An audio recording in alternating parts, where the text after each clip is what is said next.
ओम गंगणपते नमः। नमस्कार, मैं आपका मित्र पंडित लोकेश गहतोड़े आप सभी का हार्दिक स्वागत करता हूं अपने यूट्यूब चैनल पर। आप सभी को श्री अक्षय तृतीया की हार्दिक शुभकामनाएं। 30 अप्रैल 2025 दिन बुधवार। इस दिन श्री अक्षय तृतीया का महापर्व मनाया जाएगा। अक्षय तृतीया का अर्थ ही है कि इस दिन दिया हुआ दान, किया हुआ स्नान, होम जप आदि सभी कर्मों का फल अनंत होता है, अक्षय हो जाता है। इसीलिए इसका नाम अक्षय तृतीया है।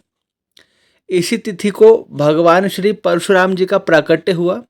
भगवान श्री परशुराम जी का जन्मोत्सव है और भगवान श्री नर नारायण जी ने जो अवतार लिया और हयग्रीव रूप में जो प्रभु का अवतार हुआ वो सभी अक्षय तृतीया के दिन ही हुआ और इसी दिन से त्रेता युग का आरंभ हुआ था।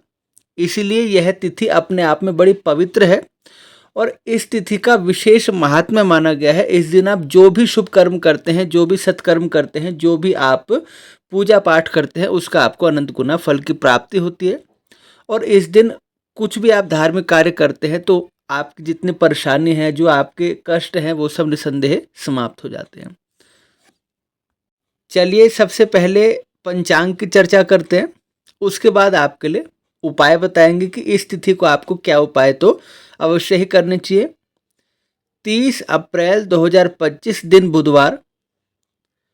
इस दिन दोपहर में 2:12 तक तृतीया तिथि है। उसके पश्चात चतुर्थी तिथि आरंभ होगी। शोभन जो योग है दोपहर 12:02 तक है। उसके पश्चात अतिगंड योग आरंभ होगा।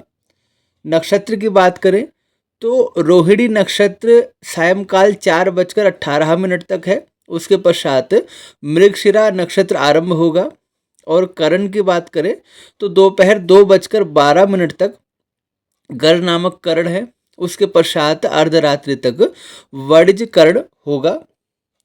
इस दिन चंद्रदेव वृषभ राशि में संचार कर रहे हैं और सूर्यदेव का संचार मेष राशि में है। राहु काल की बात करें तो दोपहर 12:18 से 1:58 तक राहु काल का समय है और ये पूरा दिन ही पवित्र है, अपने आप में सिद्ध है। इस दिन आप कोई भी सत्कर्म करते हैं, कोई भी शुभ कर्म करते हैं तो आपको विशेष गुना इसकी फल की प्राप्ति होती है। इस दिन कुछ भी अगर नया काम हम शुरू करते हैं, मांगलिक काम करते हैं तो निसंदेह उसमें हमें सफलता मिलती है। अब हम जान लेते हैं कि इस दिन हमें क्या उपाय अवश्य करने चाहिए। देखिए, सबसे पहले गंगा जी में स्नान करने का विशेष महात्म्य बताया गया है और आप अपने निकटवर्ती तीर्थों में भी स्नान करने जा सकते हैं। अगर गंगा जी में स्नान करने के लिए नहीं जा सकते तो घर में ही गंगा जल से स्नान कर सकते हैं। इस दिन तीर्थ यात्रा का और मंदिर में दर्शन का विशेष महत्व है। श्री लक्ष्मी नारायण जी की इस दिन विधिवत उपासना करें। माँ महालक्ष्मी जी के निमित्त संपुटित करके और कम से कम 108 की संख्या में और उसके आगे आप बढ़ा सकते हैं। श्री सूक्त का पाठ है, श्री कनकधारा स्तोत्र का पाठ है और श्री महालक्ष्मी जी के जो दिव्य नाम है और महालक्ष्मी जी का जो दिव्य कथाएं हैं उनकी चर्चा निसंदेह होनी चाहिए, क्योंकि इससे आपके घर में धन धान्य की कमी नहीं रहती। सोना चांदी इस दिन खरीदने का और दान करने का दोनों का विशेष महत्व माना गया है, क्योंकि इससे आपके घर में अक्षय लक्ष्मी का वास होता है और अगर आप दान करते हैं तो पुण्य आपको कोटि गुना फल की प्राप्ति कराता है। इस दिन भगवान श्री परशुराम जी का पूजन अवश्य करें। परशुराम भगवान जी के पूजन करने मात्र से संपूर्ण भय का, रोग का, शत्रु बाधा का या कोई अरिष्ट ग्रहों की दशा है, महादशा है, नज़र दोष है या किसी भी प्रकार के नकारात्मक विचार आपके अंदर आते हैं या कहीं से भी आपको ऐसा लगता है कि आपका काम बनते बनते रुक जाता है, तो भगवान श्री परशुराम जी का पूजन करने मात्र से संपूर्ण कार्य सिद्ध हो जाते हैं। और इस दिन श्री हरि भगवान विष्णु जी की विधिवत उपासना अवश्य करें। इस दिन केवल श्री विष्णु सहस्त्र नाम का पाठ करने मात्र से ही मनुष्यों की संपूर्ण अभिलाषाएं पूर्ण हो जाती है। इस दिन श्री कुबेर देवता की पूजा अवश्य करें।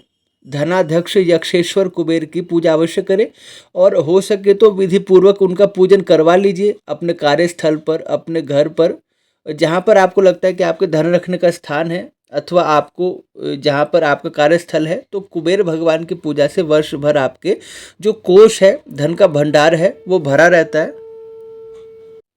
अपने पितरों के निमित्त इस दिन दान अवश्य करें।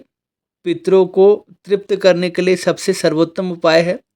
इससे आपके जीवन में पितृदोष के कारण कोई समस्या है तो वो भी शांत होगी और पितरों की कृपा आपको प्राप्त होगी।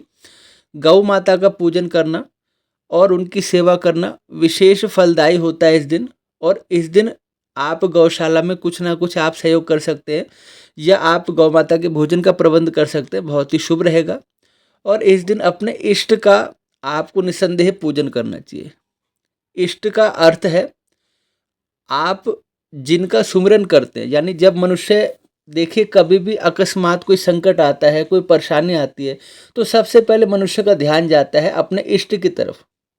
जो भी उनका इष्ट है, जिस पर उनको भरोसा है और पूरी आस्था है, श्रद्धा है, क्योंकि परमात्मा के अनेक रूप होते हुए भी परमात्मा तो एक है, लेकिन हम किसी एक रूप में ही जब पूर्ण आस्था रखते हैं तो वही हमारे इष्ट के रूप में हमें प्राप्त होते हैं। तो अपने इष्ट देव का पूजन इस दिन अवश्य करना चाहिए। जो संत हैं, महात्मा हैं, उनका भी इस दिन सत्कार पूजन अवश्य करना चाहिए। इससे निसंदेह जो हमारे जीवन में गुरु ग्रह के कारण अगर कोई परेशानी आ रही है या बुध का भी अगर प्रभाव थोड़ा सा गलत चल रहा है तो उसमें भी आपको राहत देखने को मिलेगी। और अक्षय तृतीया के दिन अगर आप कोई नया काम शुरू करते हैं, कुछ भी आप नया आप सेटअप शुरू करते हैं तो उसका भी विशेष फल बताया गया है। लेकिन इसमें मुहूर्त के हिसाब से तो अक्षय तृतीया हमेशा ठीक रहती है। फिर भी आपको अगर पर्सनल अपनी राशि को जरूर मिला लेना चाहिए कि उस समय आपके ग्रहों की अवस्था क्या कहती है। अगर वो ग्रहों की अवस्था आपके लिए सूट करती है, वो काम आपको सूट करता है, तो उसके बाद तो अक्षय तृतीया का दिन सबसे सर्वोत्तम है, क्योंकि मुहूर्त के हिसाब से ये सबसे श्रेष्ठ दिन माना जाता है।